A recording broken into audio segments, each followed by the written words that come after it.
UP में 9 सीटों पर होने वाले उपचुनाव में वोटिंग की तारीख बदल दी गई है। ऐसा क्यों हुआ है और अब आगे क्या होगा? कौन सी नई तारीख मतदाताओं को मिली है जहां पर 9 विधानसभा सीटों में चुनाव होने, वो सब कुछ इस रिपोर्ट में है।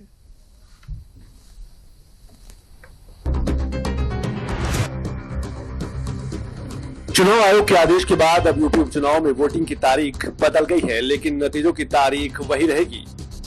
यूपी में 9 सीटों पर अब 20 नवंबर को मतदान होगा। पहले मतदान 13 नवंबर को होना था। मतगणना पहले की तरह 23 नवंबर को होगी। यूपी के अलावा पंजाब और केरल में भी वोटिंग 13 की जगह 20 नवंबर को होगी। अब सवाल यह है कि चुनाव आयोग ने फैसला लिया क्यों? चुनाव आयोग ने भी तारीख बदलने के कारण को लेकर बताया कि कई पार्टियों ने इसकी मांग की। चुनाव आयोग के मुताबिक उनको राष्ट्रीय और राज्य स्तर की पार्टियों की ओर से तारीखें बदलने की मांग की गई थी। धार्मिक और सामाजिक कार्यक्रमों की वजह से तारीखें बदलने की मांग की गई थी।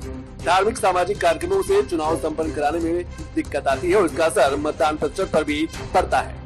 दरअसल 15 नवंबर को कार्तिक पूर्णिमा स्नान है और कार्तिक पूर्णिमा पर कई विधानसभा सीट क्षेत्रों में बड़े मेलों का आयोजन होता है, जिसको लेकर वोटिंग प्रतिशत कम रहने और चुनाव आयोजन में दिक्कतों का कारण बताया गया था।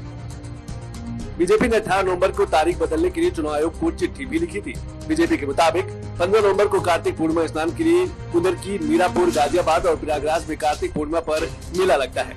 बीजेपी का तर्क था कि इससे काफी संख्या में लोग मतदान नहीं कर पाएंगे। आरएलडी ने भी मीरापुर के शुक्रताल में कार्तिक पूर्णिमा पर लगने वाले विशाल मेले के कारण तारीख बदलने की सिफारिश की थी।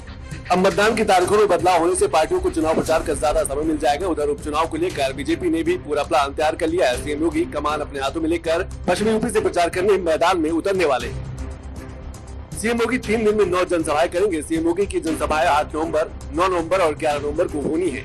सीएम योगी 8 नवंबर को गाजियाबाद, कुदरकी और मीरापुर में जनसभा को संबोधित करेंगे। इसी के बाद 9 नवंबर को वो सीसामऊ, करहल और खैर में जनता के बीच पहुंचेंगे। सीएम योगी 11 नवंबर को कटेरी, फूलपुर और मचुआ में जनसभा को संबोधित करेंगे। इसके अलावा बीजेपी ने सभी 9 सीटों के लिए प्रभारी मंत्रियों के नाम भी तय कर दिए।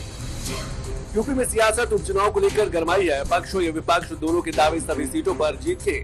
अब देखना यह है कि 20 नवंबर को जनता किसके दावों पर मंजूरी की मुहर लगाती है।